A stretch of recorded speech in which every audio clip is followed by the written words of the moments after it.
ായിരുന്നു. വിശുദ്ധ പാദ്രോപ്പിയോ എന്നൊരു വിശുദ്ധനുണ്ട്. അദ്ദേഹം വിശുദ്ധ കുർബാനയെക്കുറിച്ച് പറയുന്ന ഇപ്രകാരമാണ്: വിശുദ്ധ കുർബാനയില്ലാതെ ലോകത്തിൽ ജീവിക്കുന്നതിനേക്കാൾ പ്രയാസം കുറഞ്ഞ കാര്യമാണ് ലോകം സൂര്യനില്ലാത്ത അവസ്ഥയിലായിരിക്കുന്നത്. മനസ്സിലായോ?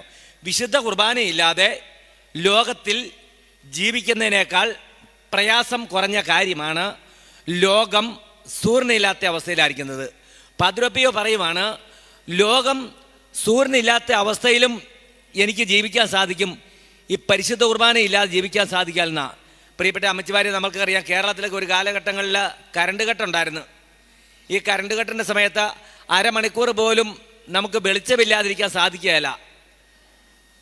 അരമണിക്കൂർ പോലും നമുക്ക് വെളിച്ചമില്ലാതിരിക്കാൻ ഭയങ്കര ബുദ്ധിമുട്ടാണ്. അങ്ങനെയെങ്കിൽ പാദ്രോപ്പിയോ പറയുന്നു, ലോകം സൂര്യനില്ലാത്ത അവസ്ഥയിലാണേലും എനിക്ക് ജീവിക്കാൻ സാധിക്കും, പരിശുദ്ധ കുർബാന ഇല്ലാതെ ജീവിക്കാൻ സാധിക്കാമെന്ന.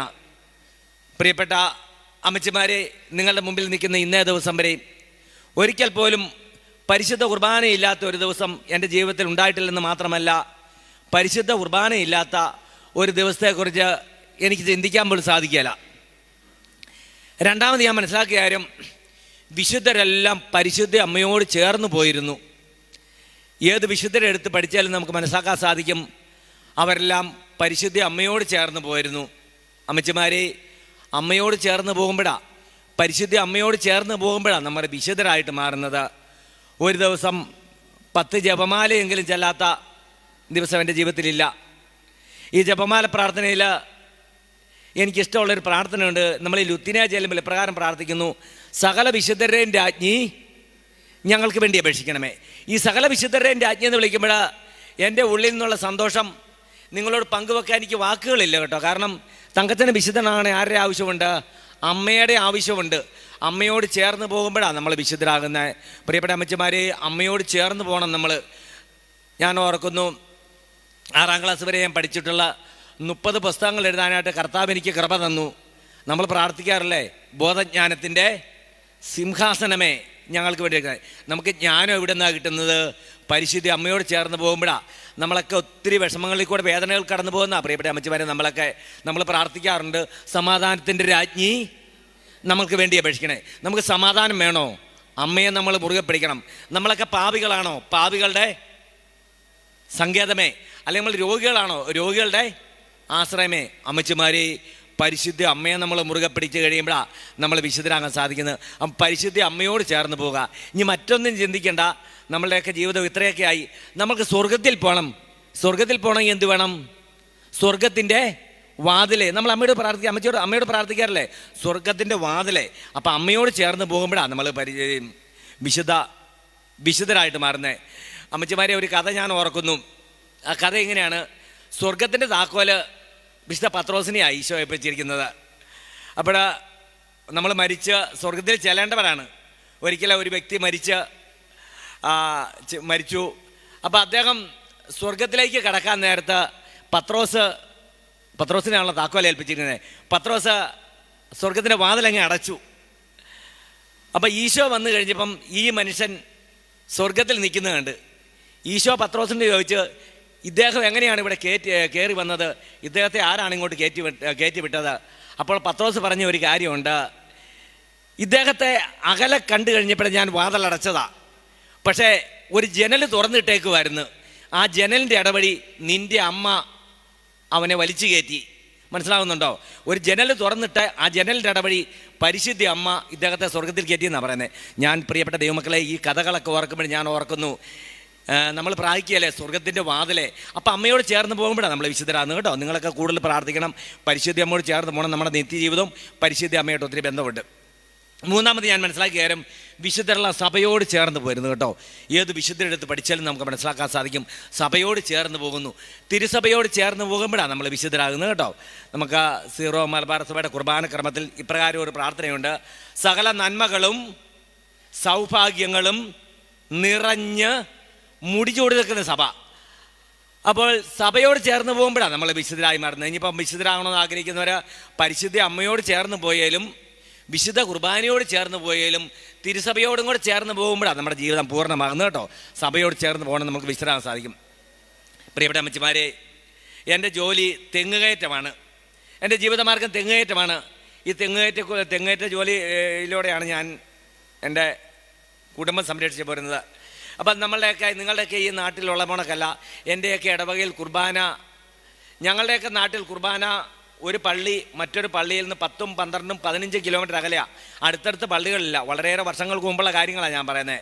അപ്പം എൻ്റെ തൊഴിലിനൊരു പ്രത്യേകതയുണ്ട്. ഞാൻ യന്ത്രം ഉപയോഗിച്ചല്ല തെങ്ങേ കയറുന്നത്, കയറും കൊണ്ട് തായ്പലി കെട്ടിയാണ് തെങ്ങേ കയറുന്നത്. അപ്പം എൻ്റെ ജോലി ചെയ്യുന്നവരെല്ലാം വെയിൽ ഉദിക്കുന്നതിന് മുമ്പ് തെങ്ങേ കയറണം, മനസ്സിലാവുന്നുണ്ടോ? കാരണം വേനൽക്കാലങ്ങളിൽ ഈ തെങ്ങ് ചൂടായി കഴിഞ്ഞാൽ നമ്മൾ കയറുമ്പോഴും ഇറങ്ങുമ്പോഴും കാല് പൊള്ളുന്ന ഒരവസ്ഥയുണ്ട്. അപ്പോൾ രാവിലെ തന്നെ പണിക്ക് ഇറങ്ങിയാലോ നമ്മുടെ പണി നടക്കുകയുള്ളൂ. വെള്ളിയാഴ്ച ദിവസങ്ങളിൽ എൻ്റെ ഇടവയിൽ കുർബാന വൈകുന്നേരം 4:30. അപ്പോൾ ഞാൻ 10 മൈൽ എന്ന് പറഞ്ഞൊരു പള്ളിയുണ്ട്. ഏതാണ്ട് ഒരു 12 കിലോമീറ്റർ നടക്കണം ആ പള്ളിയിൽ പോയി കുർബാനയും കണ്ട് തിരിച്ചു വരണമെങ്കിൽ. അപ്പം ഈ പള്ളിയിൽ പോയി കുർബാനയ്ക്ക് ശേഷമാണ് എൻ്റെ ജോലിക്ക് ഇറങ്ങുന്നത്. പക്ഷേ എൻ്റെ ജോലി ചെയ്യുന്നവർ നേരം വെളുക്കുമ്പോഴേ പണിക്ക് ഇറങ്ങും. ഈ സമയത്ത് അവരുടെ പണി തീർത്തിരിക്കും. വെള്ളിയാഴ്ച ദിവസങ്ങളിൽ മാത്രം എൻ്റെ ജോലി തുടങ്ങുന്നത് 10 മണിക്കാണ്. അപ്പോൾ എൻ്റെ നാട്ടിലുള്ള ആൾക്കാരും എൻ്റെ സുഹൃത്തുക്കളെല്ലാം കൂടെ എന്നോട് പറഞ്ഞു, തങ്കച്ചാ, എല്ലാ ദിവസവും നിനക്ക് പണിക്ക് പോകണം നിർബന്ധമാണെങ്കിൽ തന്നെ നീ വൈകുന്നേരം 4:30 കുർബാനയ്ക്ക് പോയാൽ മതി, രാവിലെ ഒന്ന് പണിക്കിറങ്ങി നോക്കാൻ പറഞ്ഞു.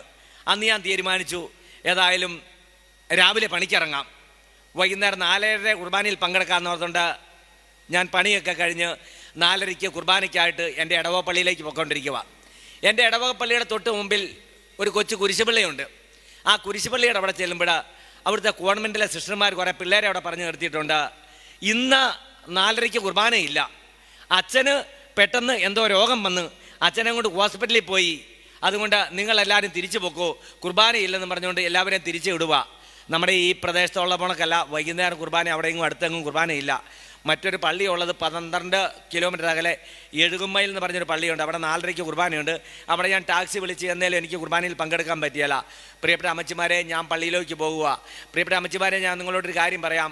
ഈശോയോട് നമ്മൾ ചേർന്ന് നിൽക്കുമ്പം ഈശോ നമ്മളുടെ ജീവിതത്തിൽ അത്ഭുതങ്ങൾ പ്രവർത്തിക്കും.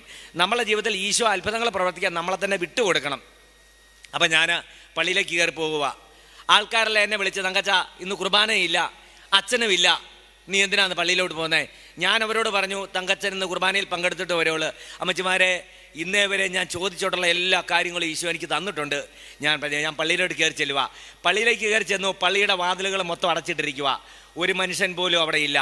ആ നിമിഷം എൻ്റെ മനസ്സിലേക്ക് ഒരു ബൈബിൾ വാക്യം കടന്നു വന്നു. ഉൽപ്പത്തി പുസ്തകത്തിൽ യാക്കോബും ദൈവദൂതനുമായിട്ട് മൽപ്പിടുത്തം നടത്തുന്നൊരു ഭാഗമുണ്ട്. യാക്കോബ് ദൈവദൂതനെ കെട്ടിപ്പിടിച്ചുകൊണ്ട് പറയുന്നു, എന്നെ അനുഗ്രഹിച്ചിട്ടല്ലാതെ നിന്നെ ഞാൻ വിടിയാല. ആ നിമിഷം ഈശോയോട് പറഞ്ഞു, ഈശോയെ, ഈ നിമിഷം ഈ പള്ളിയിൽ ഒരു പുരോഗതിനെ വരുത്തി ഒരു പരിശുദ്ധ കുർബാനയ്ക്കുള്ള അവസരം ഉണ്ടാക്കി തരാതെ തങ്കച്ചൻ ഈ നിൽക്കുന്ന സ്ഥലത്തുനിന്ന് ഒരു സ്റ്റെപ്പ് പോലും മുന്നോട്ട് വയ്ക്കുകയില്ല. ഈശോയോട് ഞാൻ ശാഠ്യം പിടിച്ച് പ്രാർത്ഥിച്ചു. ആ നിമിഷം വലിയൊരു അത്ഭുതം നടക്കുവാണ്. എൻ്റെ ഉള്ളിലൊരു സ്വരം വരുവാ, മോനെ തങ്കച്ച, നീ ഓടി റോഡിലേക്ക് ഇറങ്ങിക്കോളാനാണ് പറയുന്നത്. അമ്മച്ചിമാരെ, നമ്മുടെയൊക്കെ ജീവിതത്തിൽ ഈശോ സംസാരിക്കുന്നുണ്ട്. ചിലരോട് ചില തോന്നലുകളോടെ ആയിരിക്കും. അമ്മച്ചിമാരോടൊക്കെ ഈശോ സംസാരിച്ചിട്ടുണ്ട്. അമ്മച്ചിമാരൊക്കെ തിരിച്ചറിയാഞ്ഞിട്ടാ. ചിലരോട് ചില തോന്നലുകളൂടെ ആയിരിക്കും, ചിലരോട് ചില സ്വരത്തിലൂടെ ആയിരിക്കും. നമ്മളത് തിരിച്ചറിഞ്ഞു കഴിയുമ്പോഴാണ് നമുക്ക് അത്ഭുതം, നമ്മുടെ ജീവിതത്തിൽ അത്ഭുതം നടക്കുന്നത്. എന്നോട് പറയുവാണ്, മോനെ, നീ ഓടി റോഡിലേക്ക് ഇറങ്ങിക്കോളുക. ഞാൻ സംശയിച്ചില്ല. ഞാൻ റോഡിലേക്ക് ഇറങ്ങുക. ഞാൻ റോഡിലേക്ക് ഓടി ഇറങ്ങുകയും സിനിമയിലൊക്കെ ഞാൻ കണ്ടിട്ടുള്ളത് സ്പീഡിൽ ബൈക്ക് വാങ്ങി വരുന്നത്. ഒരു ബൈക്കിൻ്റെ മുന്നിലോട്ട് ചെന്നാണ് ഞാൻ വീടുന്നത്. ഉടനെ ആ ബൈക്കുകളുടെ പുരോഗതിനായിരുന്നു.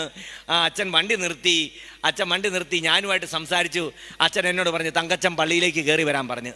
അമ്മച്ചിമാരെ, ഞാൻ പള്ളിയിലേക്ക് കയറി ചെന്നു. പള്ളിയിലേക്ക് കയറി ചെന്നപ്പോൾ അച്ഛൻ എന്നോട് പറയുക, മോനെ, എല്ലാ ദിവസവും പരിശുദ്ധ കുർബാന തുടങ്ങുന്നതിൻ്റെ തൊട്ട് മുൻപ് എങ്ങനെയാണോ മണിയടിക്കുന്നത്, അതിപ്പോൾ എനിക്ക് നീ ഒരു മണി അടിച്ചേക്കാൻ പറഞ്ഞു. അന്ന് വരെ എനിക്കറിയത്തില്ല പരിശുദ്ധ കുർബാന തുടങ്ങുന്നതിൻ്റെ തൊട്ട് മുമ്പ് മണിയടിക്കുന്നത് അങ്ങനെ എനിക്ക് അറിയത്തില്ല. 1 മണിയാണോ 2 മണിയാണോ എന്ന് എനിക്കറിയത്തില്ല. എൻ്റെ സന്തോഷത്തിന് അതിരില്ല. ഞാൻ മണിക്കയറി പിടിച്ച് ആഞ്ഞു വലിച്ചു. ഞാൻ ചിന്തിച്ചു 1 മണിയായിരിക്കും. എൻ്റെ മനസ്സിൽ ഉദ്ദേശിച്ച് ഈ കുർബാന തുടങ്ങുന്നതിന് മുമ്പ് സാധാരണ 1 മണിയാണ് അടിക്കുന്നത്. അപ്പം ഞാൻ ആ മണിക്കയറെ പിടിച്ച് ആഞ്ഞു വലിച്ചു. ആ കയറേന്ന് പെട്ടെന്ന് വിട്ടു. മണി അടിക്കുന്നുണ്ട്, ബാലൻസ് വേണം കേട്ടോ. കപ്പ്യാരുമാർക്കൊക്കെ അറിയത്തുള്ളൂ. നമ്മൾ പെട്ടെന്ന് ഇങ്ങനെ മണി അടിച്ചിട്ട് കയറേന്ന് വിടരുത്. കയറേന്ന് വിട്ട് കഴിഞ്ഞാൽ 2 മണിയായിട്ട് രൂപാന്തരപ്പെടാൻ സാധ്യതയുണ്ട്. ഞാൻ എൻ്റെ സന്തോഷം കൊണ്ട് മണിക്കയറി പിടിച്ച് ആഞ്ഞു വലിച്ചു. 2 മണിയായിട്ട് രൂപാന്തരപ്പെട്ടു. കപ്പ്യാർ ഓടി വന്നു. ആരാണ് ഞാൻ അറിയാതെ പള്ളിയിൽ മണി അടിക്കുന്നത്? പ്രിയപ്പെട്ട അമ്മച്ചിമാരെ, ദൈവം എൻ്റെ ജീവിതത്തിൽ അത്ഭുതകരമായിട്ട് ഇടപെട്ടു. അന്ന് എനിക്ക് പരിശുദ്ധ കുർബാന മുടങ്ങാതെ പരിശുദ്ധ കുർബാന പങ്കെടുക്കാൻ സാധിച്ചു. അതിനുശേഷം ഒരിക്കലും ഞാൻ രണ്ടാമത്തെ കുർബാനയ്ക്കായിട്ട് കാത്തു നിൽക്കാറില്ല. ഇങ്ങനെയുള്ള അവസരത്തിലാണ് ഒരു ദിവസം തൃശ്ശൂർ ഭാഗത്ത് എൻ്റെ അയലോക്കത്ത് നിന്നൊരു പെണ്ണിനെ കെട്ടിച്ച് വിടുക. അപ്പോൾ എൻ്റെ തൊട്ട് അയലോക്കത്തുള്ള. അപ്പോൾ അവർ പറഞ്ഞു, തങ്കച്ച നാളെ ഞങ്ങളുടെ മോളുടെ കല്യാണത്തിന് വരണം, 5:30 നീ യാത്ര പുറപ്പെടണമെന്ന് പറഞ്ഞ്. ഞാൻ അവരോട് പറഞ്ഞ് 5:30 നീ യാത്ര പുറപ്പെട്ട് കഴിഞ്ഞാൽ എൻ്റെ കുർബാന നഷ്ടപ്പെടും, ഞാൻ വരികയില്ല. അപ്പോൾ അവരെന്നോട് പറഞ്ഞടാ, നീ ഇത്ര മണ്ടനാണോ? നീ കേട്ടിട്ടുണ്ടോ എവിടെയെങ്കിലും കല്യാണത്തിന് കുർബാനയില്ലാതെ കല്യാണമെന്ന് നീ കേട്ടിട്ടുണ്ടോ? അപ്പോൾ ഞാൻ ഓർത്ത്, കർത്താവേ, ഞാൻ എൻ്റെ മണ്ടനാണല്ലോ, കുർബാനയോട് കൂടിയാണല്ലോ കല്യാണം നടക്കുന്നത്, ഞാൻ പോകാൻ തീരുമാനിച്ചു. പ്രിയപ്പെട്ട അമ്മച്ചിമാരെ, എൻ്റെ ഉള്ളിൽ നിന്നൊരു സ്വരം വരുവാണ്, മോനെ തങ്കച്ച, ഇന്ന് നിനക്ക് കല്യാണ കുർബാനയിൽ പങ്കെടുക്കാൻ പറ്റിയെന്നൊരു സ്വരം ഞാൻ കേൾക്കുക. എങ്കിലും ഞാൻ പോകുക പ്രിയപ്പെട്ട അമ്മച്ചിമാരെ. കാരണം ഞങ്ങൾ 150 പേരാ. 10:30 കല്യാണ കുർബാന പറഞ്ഞിരിക്കുന്നത്. തൂങ്കുഴി പിതാവാണ് ഈ പെണ്ണിനെയും ചെറുക്കനെയും കെട്ടിച്ച് വിവാഹം ആശീർവദിക്കുന്നത്. 10:30 കല്യാണ കുർബാന പറഞ്ഞിട്ടുണ്ട്. പക്ഷേ എൻ്റെ ഉള്ളിലൊരു സ്വരം, ഇന്ന് നിനക്ക് കല്യാണ കുർബാനയിൽ പങ്കെടുക്കാൻ പറ്റിയാലെന്നാ. ഞങ്ങൾ യാത്ര പുറപ്പെട്ടു. പെണ്ണിനെ മാത്രം തലേ ദിവസം ഒരു ബന്ധുവീട്ടിൽ കൊണ്ട് നിർത്തിയേക്കുക. കാരണം യാത്ര ഹൈ റേഞ്ചിൽ നിന്നുള്ള യാത്ര വളരെ ബുദ്ധിമുട്ടായതുകൊണ്ട് പെണ്ണിൻ്റെ ഒരു ബന്ധുവീട്ടിൽ കൊണ്ട് നിർത്തിയാണ്. ഞങ്ങൾ യാത്ര പുറപ്പെട്ടു. 2 ബസ്സും 3-4 കൊച്ചു വാഹനങ്ങളും. ഇടയ്ക്ക് വെച്ച് ഞങ്ങളുടെ ഒരു വാഹനം കേടായി, മറ്റു വാഹനങ്ങൾ മുന്നോട്ട് പോവുകയില്ല. കല്യാണ കുർബാന പറഞ്ഞിങ്ങനെ 10:30 സമയങ്ങൾ കടന്നു പോകുന്നു. 10:30, 11:30, 12:30 ഞങ്ങൾ വണ്ടിയൊക്കെ നന്നാക്കി അവിടെ ചെല്ലുമ്പം കറക്റ്റ് 1 മണിയായി. ഞാൻ കാണുന്നത് എല്ലാവരും ഭക്ഷണം കഴിച്ചുകൊണ്ടിരിക്കുക.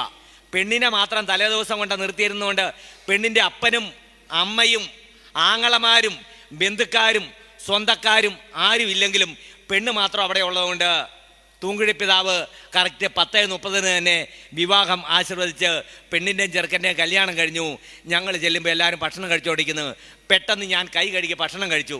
അമ്മച്ചമാരുടെ മനസ്സിലേക്ക് ഇപ്പോൾ ഒരു സംശയം വരും, എന്തുകൊണ്ടാണ് രാവിലെ ഇന്ന് കല്യാണ കുർബാനയിൽ പങ്കെടുക്കാൻ പറ്റിയാല എന്നുള്ള ഒരു സ്വരം കേട്ടിട്ടും എന്തുകൊണ്ടാണ് ഞാൻ പോയെന്ന് നിങ്ങളുടെ മനസ്സിലൊരു സംശയം വരും. പ്രിയപ്പെട്ട ദൈവമക്കളെ, അന്ന് 2 കുർബാനയിൽ പങ്കെടുക്കാനുള്ള സാധ്യത എനിക്കുണ്ട്. അതുകൊണ്ടാണ് ഞാൻ പോയത്. ഏതെങ്കിലും കാരണവശാൽ ഈ കല്യാണ കുർബാന എനിക്ക് നഷ്ടപ്പെട്ടെങ്കിൽ പോട്ടെ ആശ്രമത്തിൽ വെച്ച് ഞങ്ങൾക്കൊരു കൂട്ടായ്മയുണ്ട്. 3 ദിവസത്തെ ധ്യാനമാണ്. എൻ്റെ ആദ്യകാല ശുശ്രൂഷകളൊക്കെ എന്താണെന്ന് ചോദിച്ചാൽ ഈ വചനോത്സവം പോലെയുള്ള മാസിക വിതരണം ചെയ്യുക. ഈ മാസിക വിതരണം ചെയ്യുന്നവരെല്ലാവരും കൂടെ കൂട്ടി പ്രേക്ഷിത കൂട്ടായ്മ എന്ന് പറഞ്ഞൊരു കൂട്ടായ്മയുണ്ട് പോട്ടെ ആശ്രമത്തിൽ വെച്ച്. അപ്പോൾ ആ കൂട്ടായ്മ എല്ലാ വർഷവും തുടങ്ങുന്നത് കുർബാനയോട് കൂടിയാണ്. 3 ദിവസത്തെ ധ്യാനമാണ്, കുർബാനയോട് കൂടിയാണ്.